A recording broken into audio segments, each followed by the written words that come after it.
placenta. Por eso me va a tocar hablar un poco más a mí, porque vamos a hablar de algunas cosas más veterinarias animales. Recién estaba escuchando la primera anatomía. Sí, bueno, porque así van a recordar esta primera parte. A grosso modo, yo no soy experta en anatomía, pero para contextualizar, ¿cierto? Aquí tenemos el aparato reproductivo de una hembra, ¿cierto? Tenemos la vulva, que es la parte externa que nosotros visualizamos, la vagina, el cervix y los cuernos uterinos. En el caso de las hembras animales son muy importantes y muy largos. Por ejemplo, en los perros, los cachorros se desarrolla la gestación en los cuernos, en ambos cuernos de hecho, igual en las ratas, porque son especies multípares también en algunos ratones. Y aquí tenemos una muestra de los que tienen anatomía, ya deben familiarizarse con esto. Como que tomamos esta parte de aquí del animal y la pusimos arriba de la mesa, ¿cierto? Esto es de una especie grande, no es ni de un perro ni de un gato, probablemente de una vaca o de una yegua. Y tenemos lo mismo, la zona de la vagina, que ya no se ve como vemos externamente una vagina, ¿cierto? Se ve un tejido aplanado. Tenemos la porción del cervix con los pliegues, ¿cierto? El cervix es una parte de contextura más dura. Tenemos aquí, está indicando los ovarios, no sé si alcanzan a ver esas redondelitas, esas estructuras anatómicas circulares que vimos la clase pasada, ¿cierto? Vimos cómo estaban compuestos, vimos el desarrollo folicular. El profesor mencionó que las especies multíparas se va a desarrollar más de un folículo por ciclo. Van a ver en un curso más adelante en reproducción los distintos ciclos reproductivos de las distintas especies animales. Como tenemos que estudiar varias especies, vamos a tener que estudiar el ciclo reproductivo de los caninos, de los rumiantes, de los felinos, que es distinto de los caninos, así que ahí hay varios detalles que aprender, pero eso lo dejamos para más adelante. Tenemos el cervix, el cuerpo del útero, ¿cierto? Como cualquier cervix de cualquier especie mamífera, y tenemos estos cuernos uterinos que son bastante largos, ¿cierto? Si pensamos que esto es una yegua o un bovino, estos cuernos uterinos, si están preñas, se van a extender hacia los costados. Y lo que vamos a ver en el práctico de hoy, entonces, es la estructura histológica del útero. Creo que hay tubos, hay cuernos uterinos y también hay útero. Y además vamos a ver la estructura de las placentas. Y las placentas también lamentablemente son distintas entre todas las especies. Hay distinta conformación, se estructuran de distinta manera, el nivel de invasión que genera el embrión al implantarse es distinto en las distintas especies. Y esto tiene significancia clínica, ¿por qué? Porque vamos a ver que hay algunas especies donde el nivel de invasión hacia el tejido materno del embrión es menor, ciertamente vamos a tener menor sangramiento al momento del parto que en una especie, de la especie humana, por ejemplo, donde la invasión del embrión es absoluta dentro del endometrio de la madre. Entonces, vamos a partir con útero. Deja al profesor que es más experto que en histología. Acá, miren, chiquillos, en el endometrio siempre tenemos una porción que se va a ir. ¿Y esa porción cómo se llama? ¿De qué se va? ¿Ah? Hay dos porciones en este endometrio. Entonces, acá la zona endometrial. Una capa funcional. Dos capas. Hay una capa funcional, ¿cierto? La más superficial y la basal. Por lo tanto, esta primera capa, que más o menos la podemos recortar acá, que va hacia el lumen endometrial, esta es lo que sería la capa funcional que se va a ir durante la menstruación. Pero después de la menstruación comienza una fase. ¿Cómo se llama esa fase? Donde empiezan a proliferar las células, proliferativa. Pero empiezan a proliferar las células de la capa basal, por lo tanto empieza a reconstituir la capa funcional. Pero después de la ovulación comienzan las glándulas a secretar. Por lo tanto, ¿cómo se llamará? Secretora. Entonces tenemos la etapa menstrual, la etapa proliferativa, donde proliferan las células gracias a los niveles de estrógeno que aumentan. El estrógeno es un anabólico, induce la mitosis. Por lo tanto, las células que están acá, incluyendo su glándula, comienzan a proliferar. Esa es la primera etapa. Y después viene la progesterona, que va a inducir a esa glándula, ¿a qué? A que esas glándulas se activen y comiencen a secretar. Por lo tanto, la última fase, la fase de... ¿Cómo se llama la última fase? Secretora. Entonces, menstrual, proliferativa, secretora, en ese orden. Y eso va a ser entonces esta capa que se llama endometrial, la parte más interna.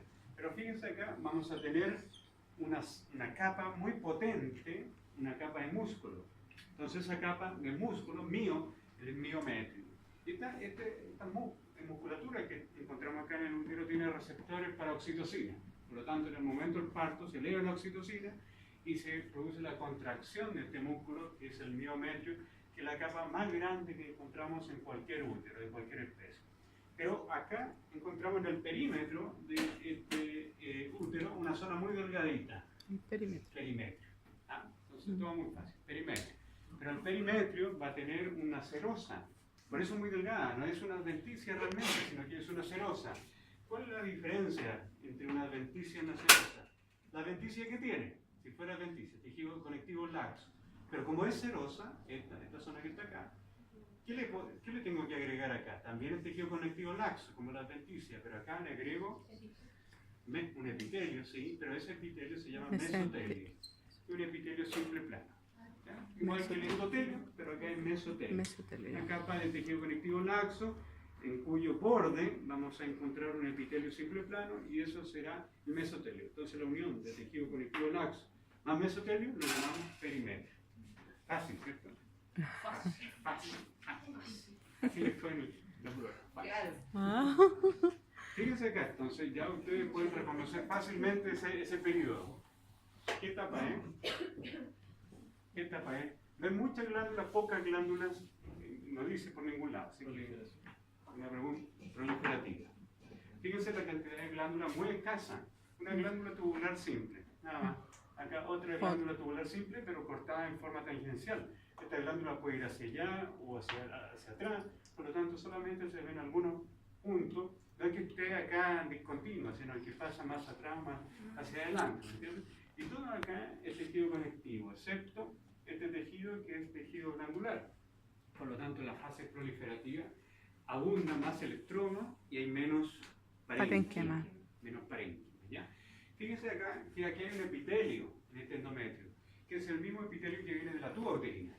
¿Ya? El mismo epitelio de la tuba uterina llega al endometrio. ¿Qué epitelio será ese? Ya, siempre una sola capa.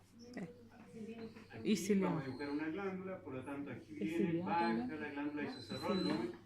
Entonces es un epitelio simple, cilíndrico, ciliado, y el útero necesita cilio aquí.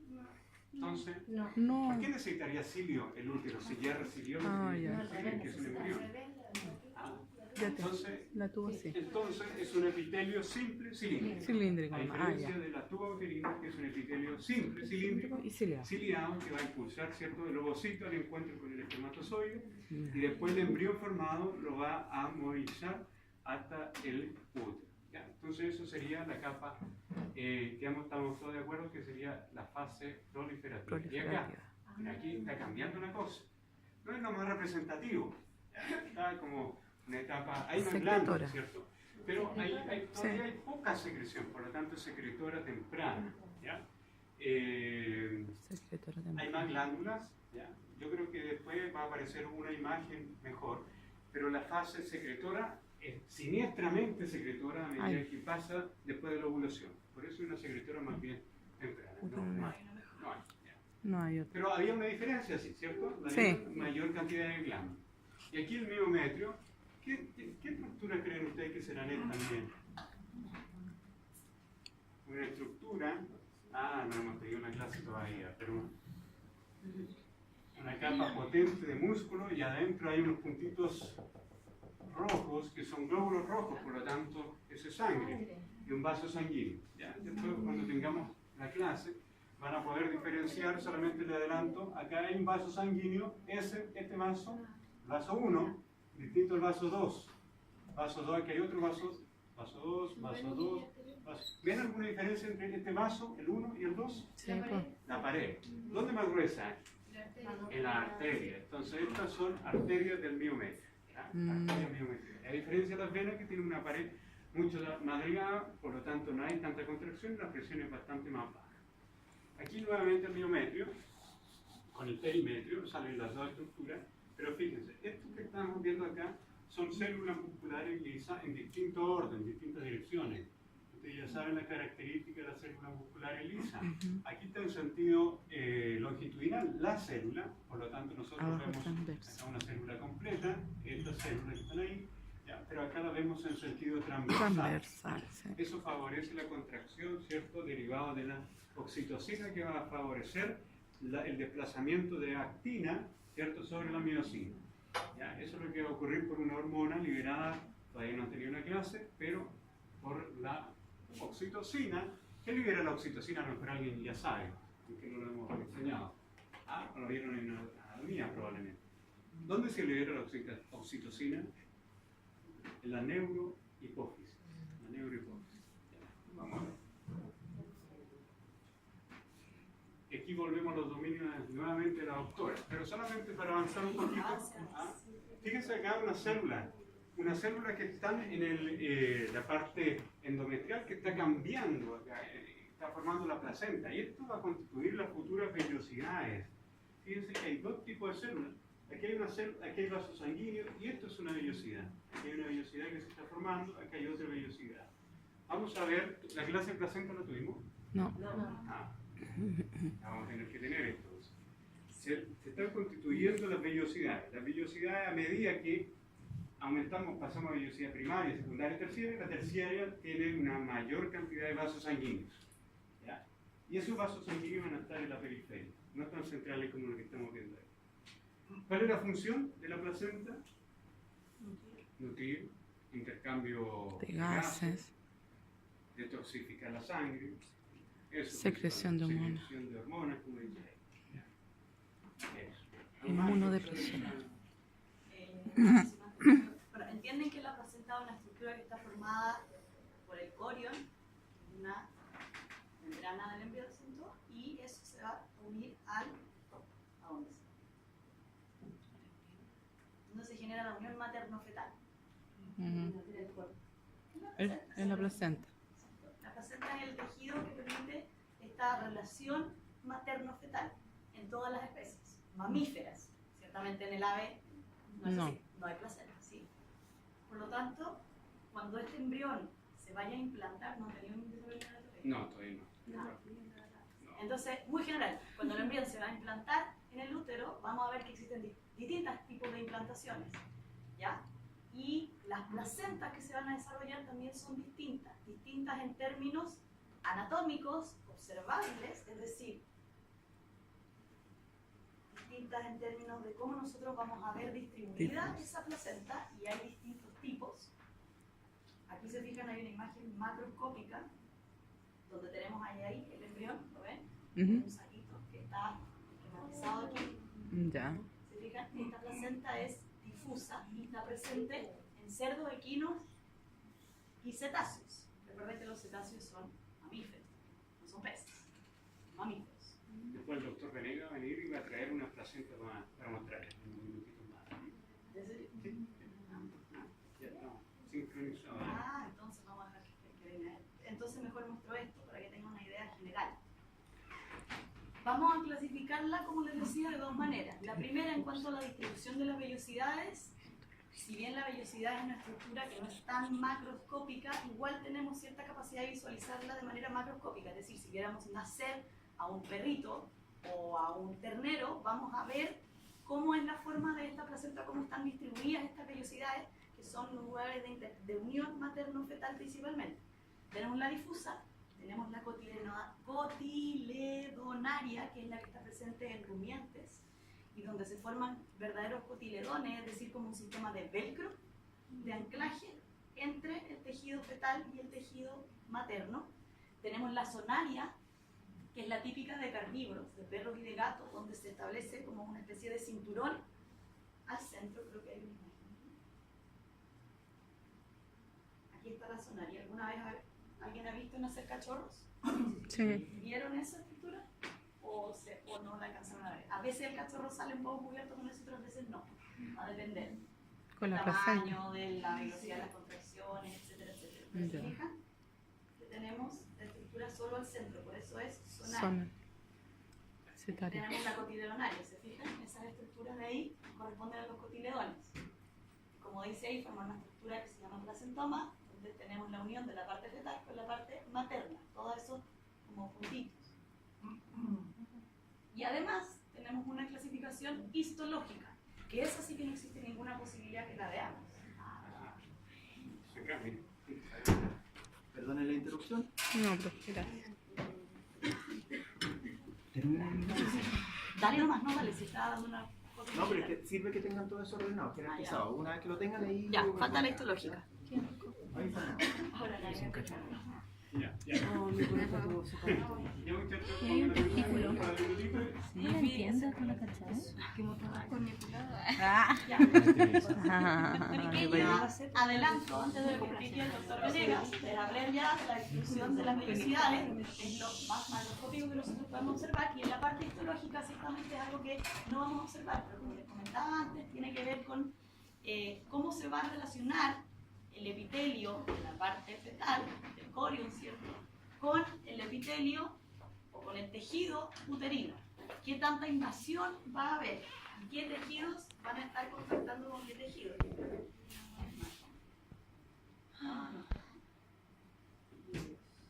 No tenemos eso. Bueno, estos nombres que están acá no hay esquema. Aquí hay un montón de lápices. Tenemos epitelio corial, sindesmo corial, endotelio corial, hemocorial. No se esperen. Vamos a explicar qué significa cada uno de esos términos. En humano lo vieron, ¿o no? En humanos, no. Lo que pasa es que con este grupo estamos muy Muy atrasados atrasado. en comparación al del día martes. Hemos tenido varios feriados. 3. Ya. En humanos es la hemocorial. ¿O no? ¿Está bien? Eso humano no lo sé. Sí, en humanos es la hemocorial, al igual que los primates. Y otra cosa que se me olvidó agregar a lo que dijo el profesor respecto a útero, que también es relevante que lo sepan, las perras, si bien van a tener un curso de reproducción y van a ver eso, pero la menstruación está presente en humanos y en primates, en caninos y en felinos, en rumiantes, en equinos, no. La especie que seguramente ustedes tienen más cercanía probablemente sean los caninos y los felinos. Y las perras cuando están en celo efectivamente poseen una secreción sanguinolenta, ¿cierto? Que uno Sí. dice, está menstruando la perra. No, como veterinarios, nunca más usted diga que la perra menstrua, porque no es así. La secreción sanguinolenta que presenta la perra en el proestro, que es una etapa previa al estro, que es cuando realmente está en celo y realmente está receptiva al macho, corresponde a un exudado sanguinolento de la zona de la vulva. Van a ver en reproducción que el epitelio de la vulva cambia y se observan distintos tipos celulares cuando se hace un raspado citológico. Y es una prueba clínica que se hace a las hembras, por ejemplo, en las perritas de raza de los criaderos cuando quieren reproducirlas, para saber en qué estado o si próximamente va a entrar en celo o no. Se puede hacer un raspado citológico de la vagina, como un paparicolado, no es más complejo que eso. Se extienden esas celulitas en un portaobjetos, se mira el microscopio y dependiendo del tipo celular que exista, vamos a poder establecer en qué parte del ciclo reproductivo se encuentran las perras. Las perras entran en celo 2 veces al año. Por lo tanto, no es menor detectar o poder planificar cuándo efectivamente está más cerca a entrar en celo o no. Y además porque, como les comentaba, la etapa donde es evidente la manifestación de celo, que es el proestro, que es con este exudado sanguinolento, no es el momento donde hay que juntar a la hembra con el macho. Hay que juntar a la hembra con el macho en el estro, es decir, pasado el proestro, después de que terminó de sangrar. Pero el tiempo ahí entre que termina de sangrar y es receptiva y es fértil es corto, aproximadamente 2 a 3 días, y más encima es variable entre individuos. Ciertamente el ciclo, o no el ciclo, la verdad que el tiempo de sangrado de una chihuahua podría variar mucho respecto a un gran danés, ¿cierto? O sea, ya entre razas hay una tremenda diferencia. Y más encima, al igual que los humanos, hay ciertas diferencias familiares. Es decir, cuando una familia de perros, por ejemplo, cosas que describían los criadores, las hembras son fértiles varios días, otras veces no tantos días, ciertamente dentro del rango de la especie, pero todas esas cosas hay que considerarlas y por eso tenemos la herramienta clínica de la citología. Eso respecto a, bueno, para que no digan nunca más que las perras menstruan, ¿okay? Es una secreción sanguinolenta y esa perra todavía usted no la junta con el macho porque no va a querer juntarse con el macho aún. ¿Okay? Ya, volvemos. Histología, placenta. Epitelio corial, sindesmo corial, endotelio corial, hemocorial. Tiene que ver con la relación que se establece entre el epitelio del corion y el epitelio del útero para que se genere esta unión y se forme esta estructura de la placenta.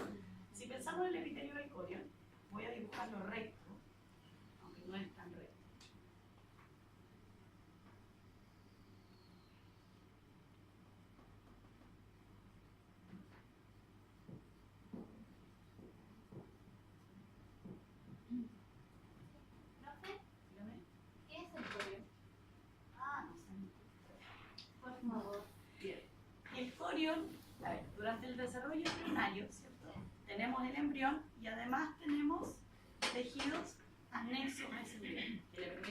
desarrollarse. ¿Qué tejidos anexos conocen? ¿Alguna ha tenido guagua? Sí. ¿Tiene hijos? Ujú. ¿Qué cosas hay? ¿Qué estructuras hay? Bueno, uno siempre habla de la placenta. Pero también tenemos, importante y muy importante en las aves, el saco vitelino, Ujú. el amnios, que también es importante en los humanos cuando se habla de se rompió la bolsa. Amniótica. Lo que se rompió es el amnio, ¿cierto? Ese líquido amniótico. Que también hay un tema ahí cuando los bebés empiezan a ingerir ese líquido amniótico, puede haber sufrimiento fetal, todas las que se van a haber visto ese tema. Y además tenemos el corion, que es la estructura fetal, la membrana más externa que van a ver después en embriología, que está formada a partir de células del trofoblasto, que para que entiendan lo que es el trofoblasto, tienen que ver el desarrollo embrionario, es la parte fetal que se va a desarrollar para entrar en contacto con el epitelio uterino. Cuando el blastocisto se implanta en el útero, todavía no tiene corion, tiene un trofoblasto, que es una membrana que lo va a envolver. ¿Cómo podríamos hacer un dibujo? Sí.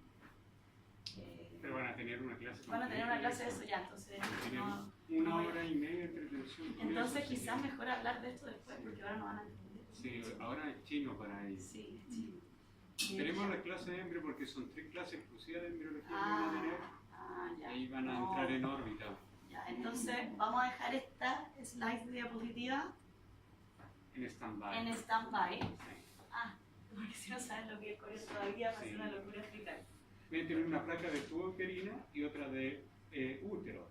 Yo le ¿Lo recomiendo vemos que eso? vean Veamos esas dos. Claro.